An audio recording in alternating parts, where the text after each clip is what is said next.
Selamat siang, Bapak Ibu.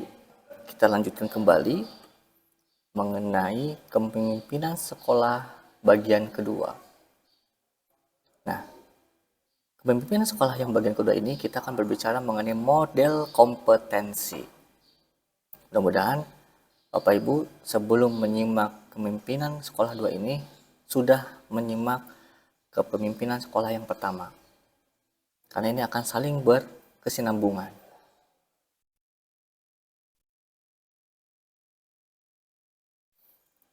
Bapak Ibu, ada sebuah visi transformasi satuan pendidikan.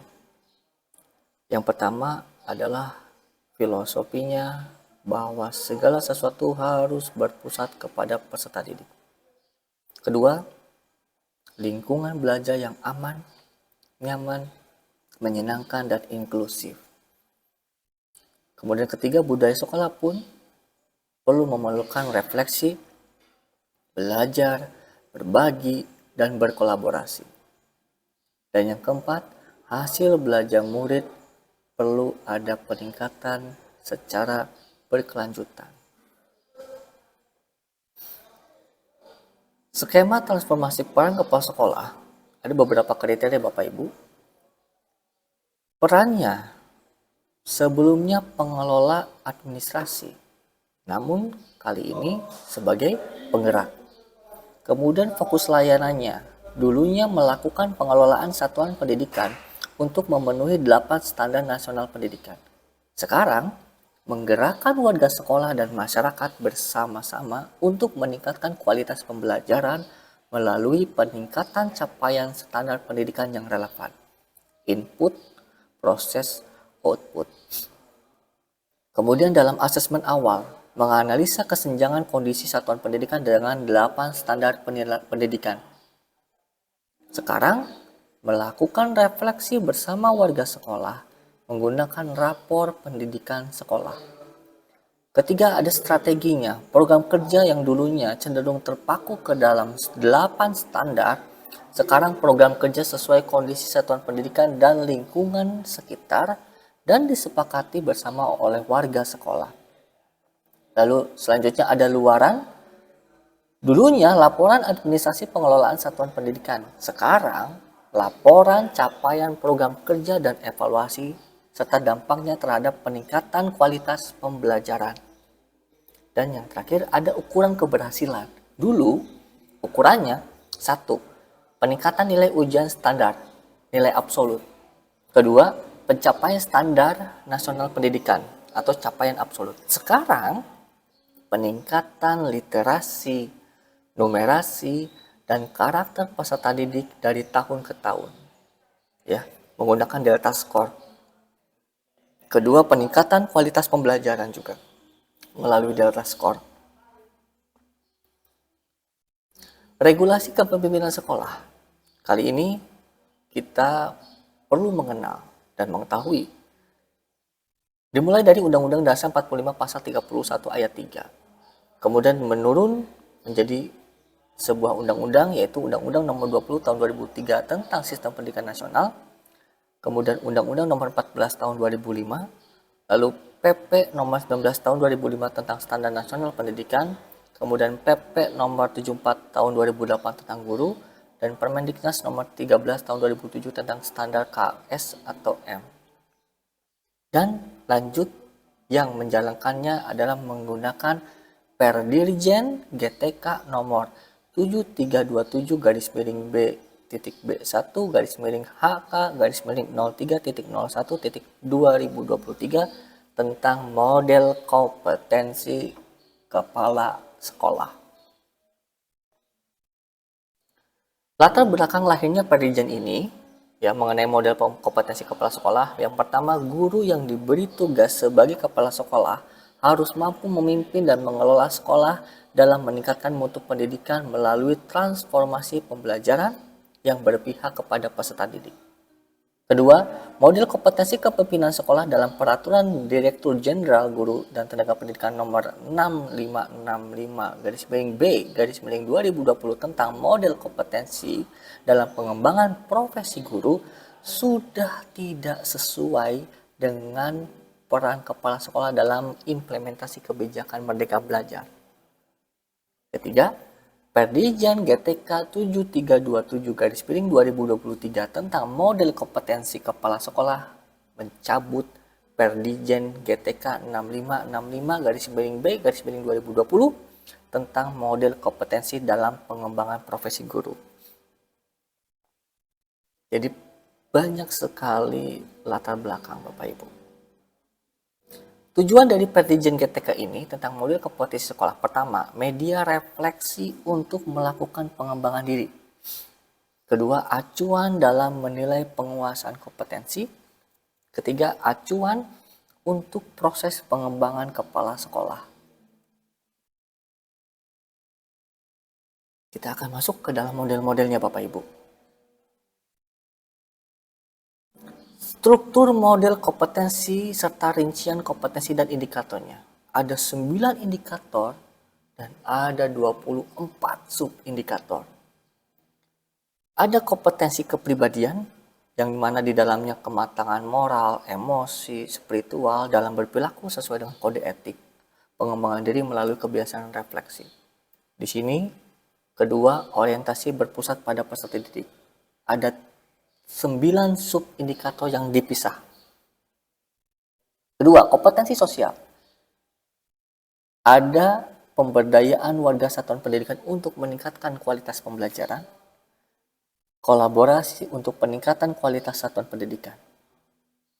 Ada keterlibatan dalam organisasi profesi dan jejaring yang lebih luas untuk peningkatan kualitas satuan pendidikan. Hal ini ada 7 sub-indikator yang dipisah. Lalu ada kompetensi profesional, pengembangan visi dan budaya belajar satuan pendidikan, kepemimpinan pembelajaran yang berpusat pada peserta didik, pengelolaan sumber daya satuan pendidikan secara efektif, transparan, dan akuntabel. Di sini ada 8 sub-indikator. Perlu digarisbawahi pemahamannya, indikator menjelaskan sejumlah perilaku kunci yang esensial dalam sebuah kompetensi. Ketika seorang kepala sekolah atau pengawas sekolah menunjukkan indikator dalam kepemimpinannya, maka dapat disebut memiliki suatu kompetensi.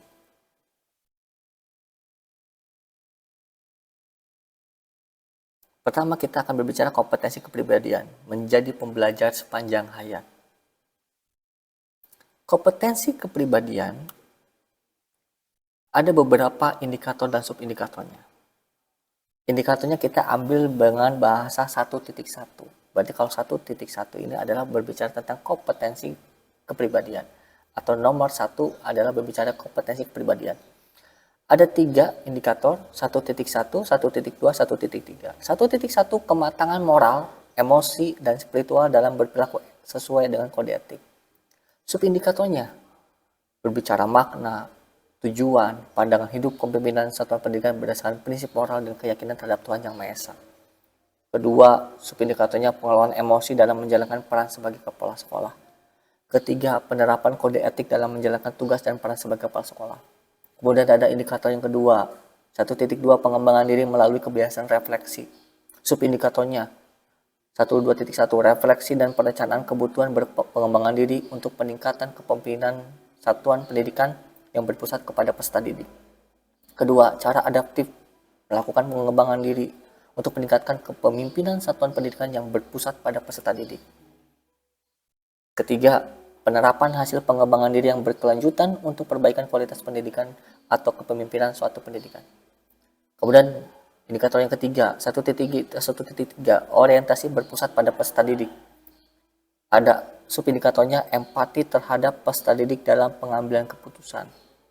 Ada respek terhadap hak peserta didik dalam menjalankan peran sebagai kepala sekolah.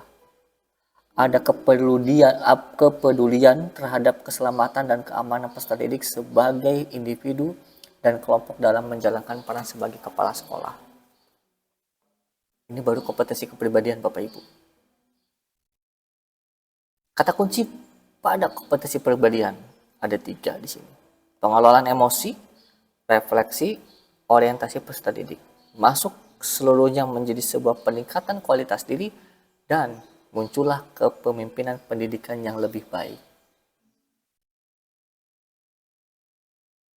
Kedua, kompetensi sosial, membangun ekosistem yang kolaboratif. Ada beberapa indikator dan subindikator. Kompetensi sosial kita ambil dengan angka 2. Ada 3 indikator. Yang pertama 2.1 pemberdayaan warga satuan pendidikan untuk peningkatan kualitas pembelajaran. Subindikatornya, pertama pemberdayaan guru dan tenaga kependidikan untuk peningkatan kualitas pembelajaran di satuan pendidikan. Kedua, pemberdayaan orang tua atau wali untuk peningkatan kualitas pembelajaran di satuan pendidikan. Indikator yang kedua, kolaborasi untuk peningkatan kualitas satuan pendidikan. Subindikatornya, pertama komunikasi efektif dengan warga satuan pendidikan yang mengarah pada peningkatan kualitas satuan pendidikan. Kedua, pengorganisasian tugas-tugas bersama warga satuan pendidikan untuk peningkatan kualitas satuan pendidikan. Ketiga, inisiatif berkontribusi untuk mencapai tujuan bersama dalam peningkatan kualitas satuan pendidikan. Dan yang ketiga, indikatornya keterlibatan dalam organisasi profesi dan jejaring yang lebih luas untuk peningkatan kualitas satuan pendidikan. Subindikatornya berpartisipasi aktif dalam organisasi profesi dan jejaring yang lebih luas untuk peningkatan kualitas kepemimpinan di suatu pendidikan. Berbagi praktik baik, karya tentang kepemimpinan satuan pendidikan untuk peningkatan kualitas satuan pendidikan yang berpusat pada peserta didik.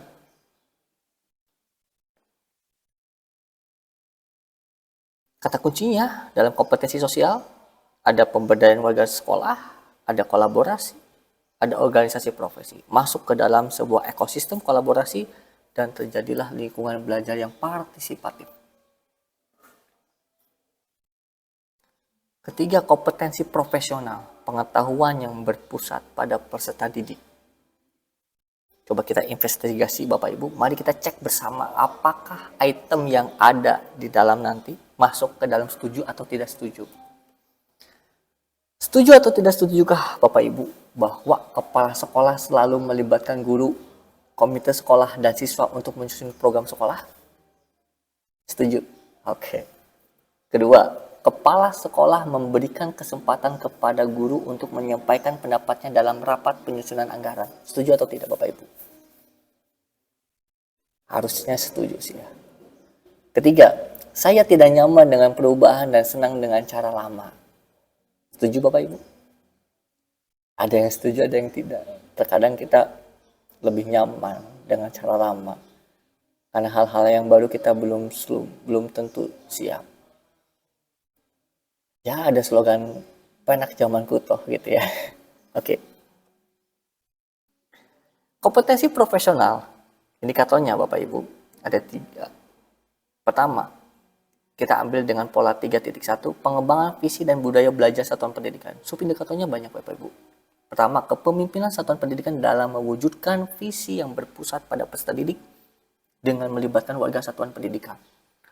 Kedua, pengembangan kebiasaan belajar sebagai cerminan visi satuan pendidikan yang berpusat pada peserta didik. Ketiga, pengelolaan komunitas belajar dalam satuan pendidikan yang berbasis data dengan berorientasi pada peningkatan capaian belajar peserta didik. Indikator kedua adalah tentang kepemimpinan pembelajaran yang berpusat pada peserta didik. Subindikatornya, kepemimpinan pembelajaran dalam membudayakan lingkungan yang aman, nyaman, dan inklusif untuk warga satuan pendidikan. Kedua, kepemimpinan pembelajaran dalam perencanaan, pelaksanaan, asesmen, dan pelaporan capaian belajar peserta didik dengan memperhatikan karakteristik guru Bapak Ibu. Dan yang ketiga, pengelolaan sumber daya satuan pendidikan secara efektif, transparan, dan akuntabel.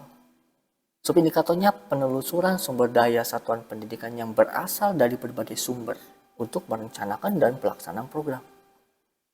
Kedua, pengelolaan sumber daya satuan pendidikan yang secara efektif untuk peningkatan pembelajaran peserta didik. Ketiga, pengelolaan sumber daya satuan pendidikan secara transparan dan akuntabel.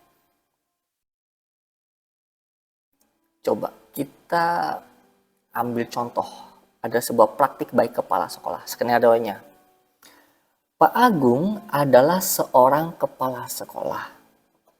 Berdasarkan rapor pendidikan, dia mengidentifikasi area-area tertentu yang rekan-rekan gurunya perlu perdalam dan perbarui dari kompetensinya.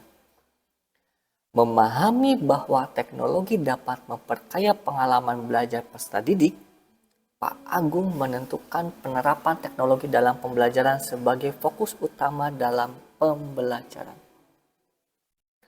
Pak Agung mengajak salah satu guru pada satuannya untuk mengikuti kursus daring tentang pemanfaatan teknologi dalam pembelajaran.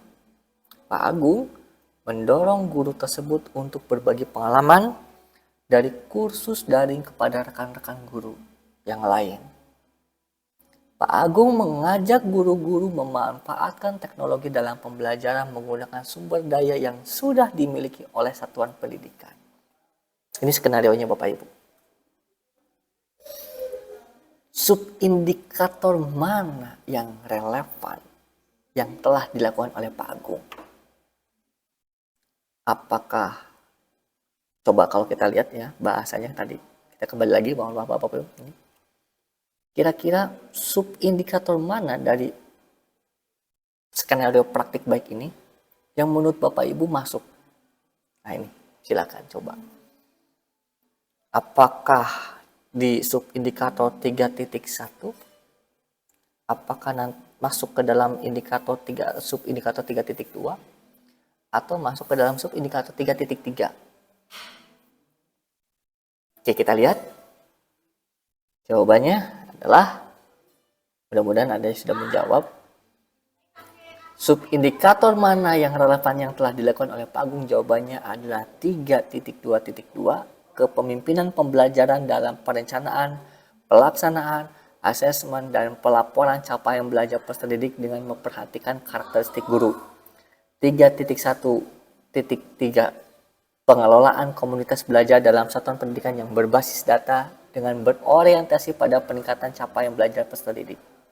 3.3.2, pengelolaan sumber daya satuan pendidikan secara efektif untuk peningkatan pembelajaran peserta didik. Lalu apa poin yang paling Anda ingat dari sesi kompetensi profesional ini Bapak Ibu?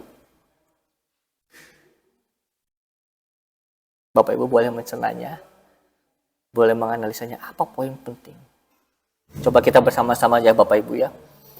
Kata kunci pada kompetensi profesional ini, yang pertama ada visi misi satuan pendidikan, itu yang paling pertama. Kedua, kepemimpinan berorientasi peserta didik. Yang ketiga, pengelolaan sumber daya yang transparan dan akuntabel. Dimasukkan ke seluruhnya menjadi sebuah pengembangan berbasis data dan hasilnya peningkatan layanan satuan pendidikan. Ya. Oke, kita akan berbicara indikator kompetensi. Pemahamannya, indikator yang tadi saya sebutkan menjelaskan sejumlah perilaku kunci yang esensial dalam sebuah kompetensi. Ketika seorang kepala sekolah menunjukkan indikator dalam kepemimpinannya, maka dapat disebut sebagai memiliki suatu kompetensi. Ada beberapa level, ya. Di sini kita perlu refleksi diri Bapak Ibu, baik itu individu sebagai pemimpin kepala sekolah, ataupun sebagai guru, ataupun umumnya sebuah sekolah. Kita perlu punya refleksi diri. Terdapat 5 level kompetensi. 5 level kompetensi merepresentasikan tingkat penguasaan kompetensi pada subindikator untuk masing-masing indikator kompetensi yang melingkupi setiap kompetensi teknis kepala sekolah. Jenjang kompetensi dalam Perdijen Kepala Sekolah menyebutkan 1. Tingkat kompetensi ada 5 level. Ada level 1 yaitu paham, level 2 yaitu berkembang, level 3 yaitu menengah, level 4 yaitu mumpuni, dan level 5 yaitu ahli. Perjenjangan dibuat agar untuk merefleksikan secara mandiri jenjang kompetensinya. Jenjang kompetensi membantu menentukan syarat untuk mencapai jenjang berikutnya hingga mahir. Nah, di sini ada beberapa level kompetensi tadi Bapak Ibu. Level 1 ada level paham. Kemampuan kepala sekolah untuk memahami pengetahuan tentang prinsip-prinsip, tentang konsep, tentang teori, tentang praktik. Itu baru disebut level 1 Bapak Ibu. Level 2, dasar, kemampuan kepala sekolah untuk menerapkan pengetahuan tentang prinsip-prinsip, konsep, teori, dan praktik. Menerapkan. Kalau level 1 memahami, level 2 menerapkan. Level 3, kemampuan kepala sekolah untuk menganalisanya. Level 4, mumpuni kepala sekolah untuk mengevaluasinya. Dan level 5, level ahli di sini, kemampuan kepala sekolah membimbing rekan sejawat dengan menggunakan agensi diri dalam mengembangkan dan menggunakan pengetahuan tentang prinsip, teori, dan praktik. Meskipun di sini kondisinya mungkin memang untuk kepala sekolah, guru pun bisa menggunakan level ini. Kita sudah sampai level mana Bapak Ibu? Apakah level 1? Tapi saya yakin mungkin Bapak Ibu tidak beranjak dari level 1. Antara level 3 atau level 4. Tapi untuk mungkin bagi para fresh graduate yang sekarang jadi guru, oke lah, karena mereka baru terjun di lapang, mungkin mereka beranjak dari level 2. Tapi saya yakin Bapak Ibu yang sudah banyak pengalaman manis pahit di dunia pendidikan, level 3 dan level 4 yang menjadi pijakan.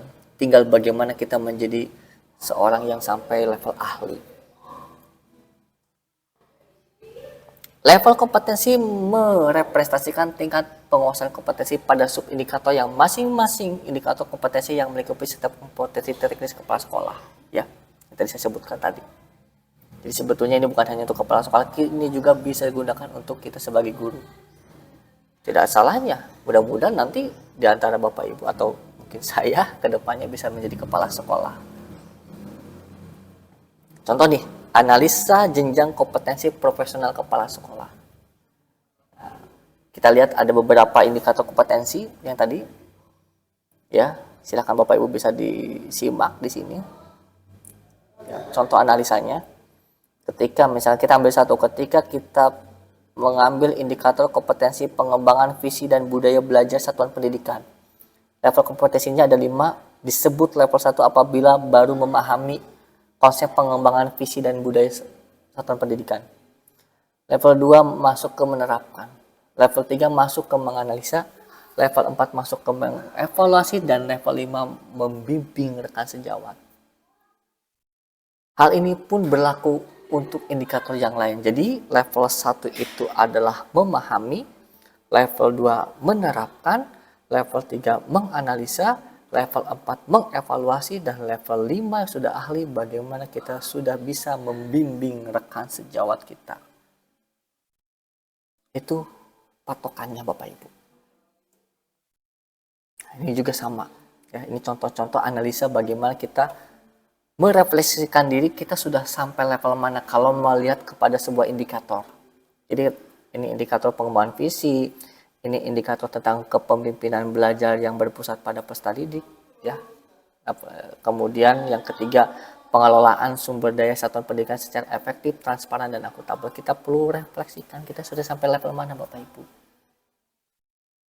Bagus-bagus Bapak Ibu sudah sampai level 5, tinggal pertahankan.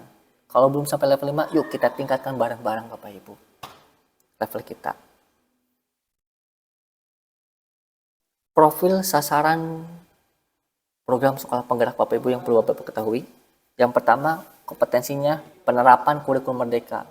Guru di sini mengembangkan lingkungan kelas yang memfasilitasi murid atau peserta didik untuk belajar secara aman dan nyaman. Mengimplementasikan penerapan pembelajaran terdiferensiasi dan sesuai kebutuhan murid. Lalu bagi kepala sekolah bagaimana? Mendampingi guru dalam penerapan pembelajaran terdiferensiasi dan sesuai kebutuhan murid. Yang kedua, dapat merefleksikan, mengevaluasi, dan menyusun perbaikan penerapan kurikulum merdeka. Untuk pengawas sekolah, memberikan umpan balik terhadap program sekolah yang berdampak pada peserta didik atau murid. Kemudian berbicara tentang kompetensi peningkatan kompetensi SDM, sumber daya manusianya. Guru aktif dan mengembangkan diri dalam komunitas belajar yang sekarang Bapak Ibu lakukan. Termasuk saya, Bapak Ibu. Kepala sekolah mengembangkan komunitas belajar secara efektif dan reguler. Tidak ada salahnya ketika sekolah Bapak Ibu punya komunitas belajar lebih bagus Bapak Ibu. Pengawas sekolah mendampingi kepala sekolah dalam mengembangkan komunitas belajar. Kemudian kompetensi perencanaan berbasis data, guru tidak perlu lebih banyak ikut campur. Bukan berarti guru tidak boleh, hanya nanti takutnya menjadi beban. Beban dalam artian terbebani dalam hidupnya. Karena perencanaan berbasis data itu lebih berbicara tentang anggaran, kemudian apa ya? Saya juga kurang lebih dalam di situ karena itu bagiannya tim manajemen. Tapi Bapak Ibu boleh untuk minta izin untuk bisa tahu tentang perencanaan berbasis data karena perencanaan berbasis data dalam kurikulum Merdeka juga penting. Kepala sekolah mengelola sumber daya sekolah dengan menggunakan aplikasi secara efektif dan efisien. Pengawas sekolah mendampingi kepala sekolah dalam pengelolaan sumber daya sekolah dengan menggunakan aplikasi secara efektif dan efisien. Ini adalah profil sasaran program sekolah penggerak PSP. Itu saja Bapak Ibu yang biasa kami sampaikan kepada Bapak Ibu mengenai model kompetensi kepala sekolah dalam kepemimpinan kepala sekolah yang kedua ini. Semoga apa yang telah kami berikan kepada Bapak Ibu dapat menjadi sebuah pengetahuan yang baru dan menambah wawasan Bapak Ibu. Terima kasih telah menyimak, terima kasih telah ikut selalu berpartisipasi di Kombel Lifelong Learning. Sampai jumpa lagi Bapak Ibu di lain waktu. Lifelong Learning, Long Life.